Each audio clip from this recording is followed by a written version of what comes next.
नमस्कार दोस्तों, आज का दौर, आज की संसद और इसे सत्ता का गरूर कहें या फिर अपनी राजनीतिक मुखालफत की आवाज को जुबां पर सिलने की कोशिश। बोलने पर पाबंदी, लिखने पर पाबंदी, प्रदर्शन पर पाबंदी, पत्र पत्रिकाओं पर पाबंदी, टीवी अखबार पर पाबंदी, सोशल मीडिया पर पाबंदी, सामाजिक संस्थाओं पर पाबंदी, आपसी भाईचारा निभाने पर पाबंदी, हर उस चीज पर पाबंदी जिससे इस सरकार के जोर जुल्म पर किसी तरह का खलल पड़ता हो। हाथ में हथकड़ी लेकर सरकार स्वतंत्रता की बात कर रही है, पर काट कर पक्षी को पिंजरे से आजाद कर रही है। अपने देश समाज की यही हकीकत है दोस्तों, लेकिन क्या इसके लिए कसूरवार केवल सरकार और उसके नुमाइंदे ही हैं? इस सवाल का जवाब तलाशने से पहले आपसे एक सवाल। दुनिया का सबसे बड़ा अपराध क्या है? सबसे बड़ा जुर्म क्या है? कत्ल, डाका, लूट, ठगी? नहीं, ये सब बाई प्रोडक्ट है, मूल अपराध से निकली शाखाएं। मेरी नजर में दुनिया का सबसे बड़ा अपराध है अन्याय के खिलाफ खामोश रहना, गलत को गलत कहने की ताकत नहीं जुटा पाना। यह है दुनिया का सबसे बड़ा अपराध। इसी अपराध की वजह से बाकी सारे अपराध शुरू होते हैं। लेकिन इस अपराध का सबसे दिलचस्प पहलू पता है क्या है? इसकी कोई कानूनी सजा नहीं होती है।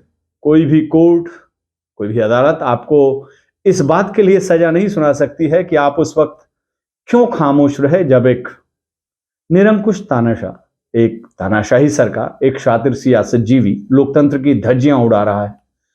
इस बात के लिए कोई हाई कोर्ट, कोई सुप्रीम कोर्ट आपको सजा नहीं सुना सकता है। लेकिन ऐसा भी नहीं कि इसकी सजा नहीं मिलती है, मिलती है, खूब मिलती है, और ऐसी मिलती है कि आने वाली पीढ़ी तक उस सजा को सिसक सिसक कर भुगतने के लिए विवश होती है। लम्हों की खता को सदियां भुगतती हैं। आपसे बस एक आग्रह है, स्वतंत्रता के सच के लिए संघर्ष कीजिए, असली आजादी के लिए उद्घोष कीजिए। ये मत सोचिए कि कौन आपके साथ है, कौन अपनी हदों में कैद है। बस आप असली आजादी के लिए अपनी आवाज को बुलंद कीजिए। नेज़े पर रखकर सिर मेरा और बुलंद कर दुनिया को एक जलता चिराग तो दिखाई दे। जो बेकसूर है वो सलाखों के पीछे हैं, जो कसूरवार है वो सड़क से लेकर संसद तक सिद्धांत की बात कर रहे हैं।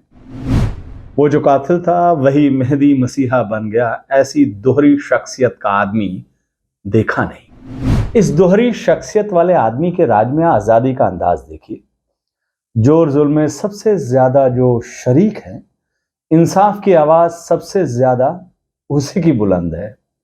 जिसके किरदार पर शैतान भी शर्मिंदा हो जाए, वो सबको नैतिकता की नसीहत दे रहा है आजकल। और इन सबका मुखिया कौन? उसे यह फिक्र है हरदम नया तर्जे जफा क्या है।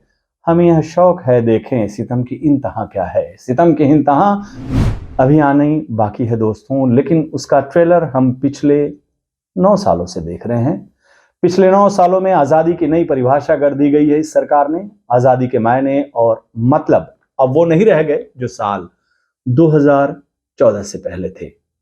आजाद आप भी हैं, आपकी तरह तमाम आवाम भी है, लेकिन हम सबको कैसी आजादी? बस ऐसे बेशर्म वाक्यों को चुपचाप देखने की आजादी। कुर्बते होते हुए भी फासलों में कैद है। कितनी आजादी से हम अपनी हदों में कैद हैं। नमस्कार।